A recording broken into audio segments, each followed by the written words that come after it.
Welcome everyone. Today I'm going to walk you through what I call the unorthodox Leanmaxxing guide. Now you might be wondering, what makes this unorthodox? The answer is simple. Most fitness advice out there is either too complicated, too expensive, or frankly just wrong. What I've put together here is a no-nonsense practical framework built around one goal: getting as lean as possible while preserving muscle and looking your absolute best. This isn't your standard bro science. Everything in this guide has a reason behind it, and by the end of this presentation, you're going to understand exactly why each piece of the puzzle matters. So let's get into it.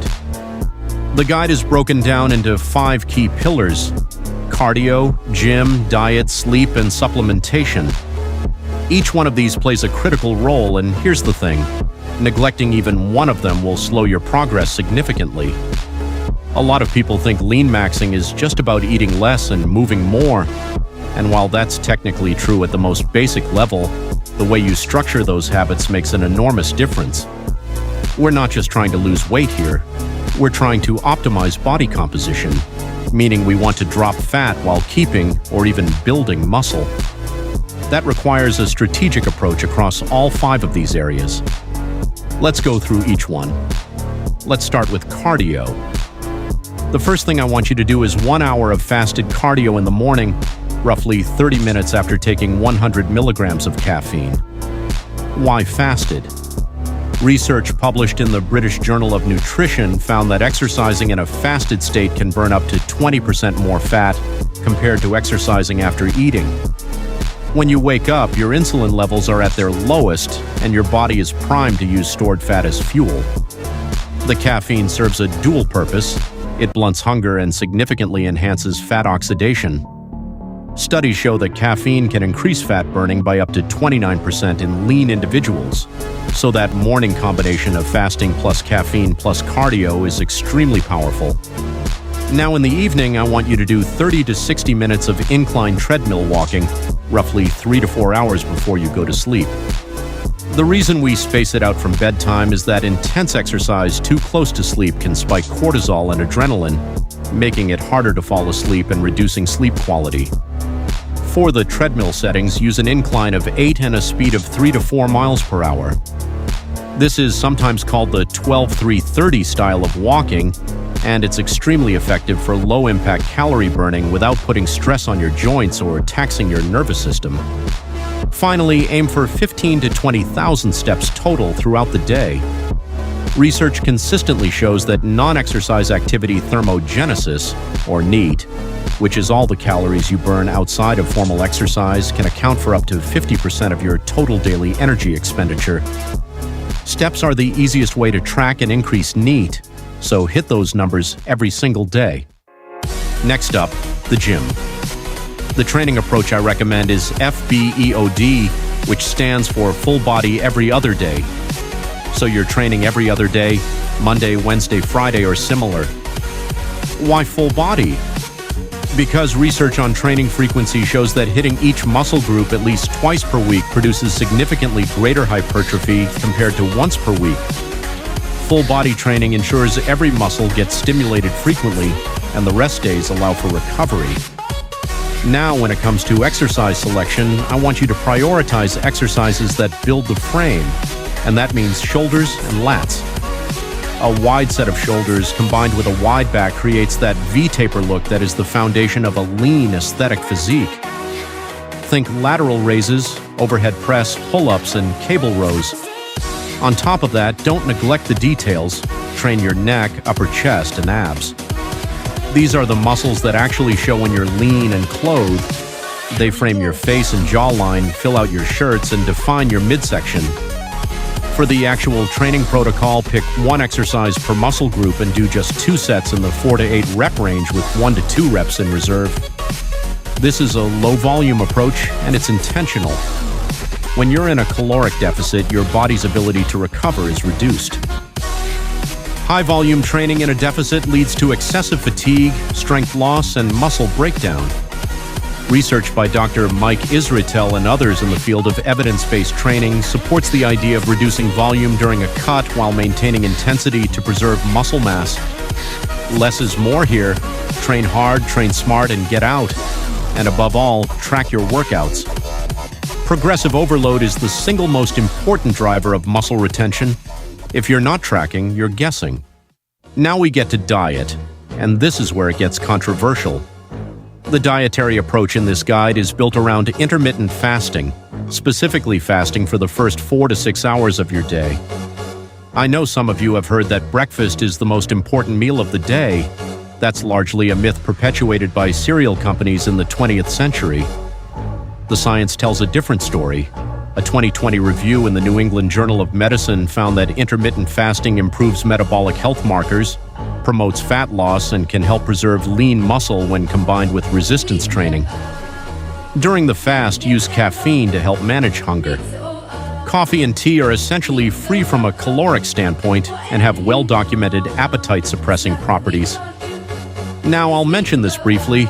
Nicotine is also a potent appetite suppressant and has been used by some people in this context, but I would not recommend going down that road given the dependency risks involved. Caffeine is more than sufficient. When you break your fast, your first meal should be high in protein and low in carbohydrates. Protein is incredibly satiating. Studies show it increases feelings of fullness more than carbs or fat, and it keeps muscle protein synthesis elevated. Think chicken breast, eggs, Greek yogurt, cottage cheese. This meal should carry you comfortably for another 2 to 3 hours. Before your workout, you want to carb load. Eat some easily digestible carbohydrates 30 to 60 minutes prior. Think white rice, fruit, or oats. Carbohydrates are your muscle's preferred fuel source during resistance training, and having them available improves workout performance and intensity. After your workout and your evening cardio session, have your largest meal of the day, high protein, high carb, fitting within your overall calorie target. This is when your body is most insulin sensitive and best positioned to use those nutrients for recovery and muscle repair. Then repeat every day. The consistency of this structure is what makes it work.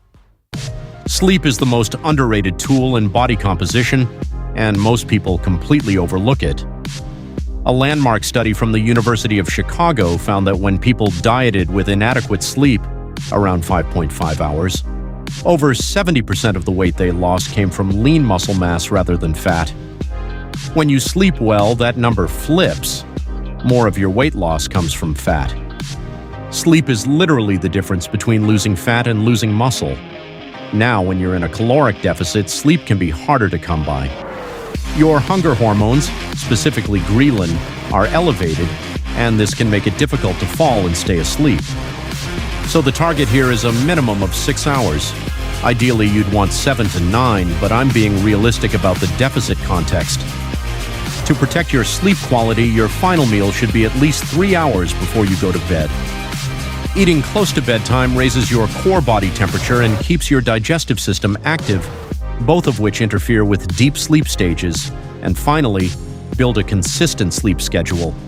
Go to bed at the same time and wake up at the same time every single day, including weekends.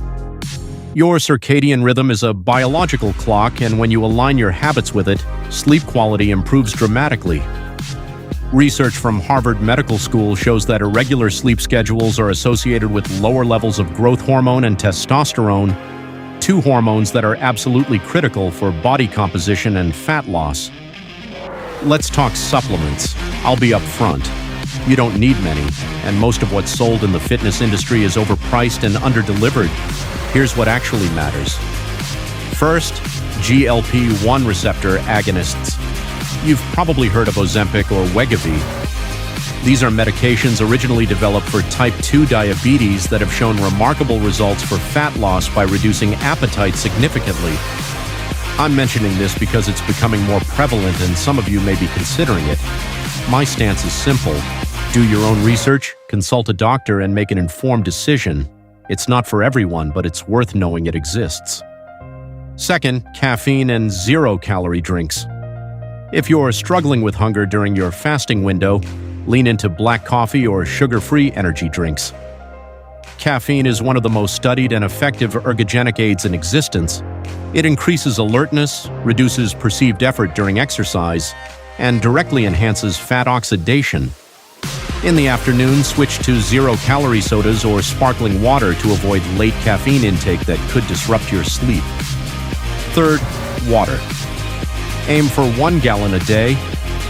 Hydration is essential for metabolic function, and studies show that even mild dehydration of 1 to 2% can reduce cognitive performance and physical output. The good news is that your zero-calorie drinks count toward this total. They're mostly water anyway. And finally, creatine, 5 to 10 grams per day. Creatine is arguably the most well-researched supplement in sports science.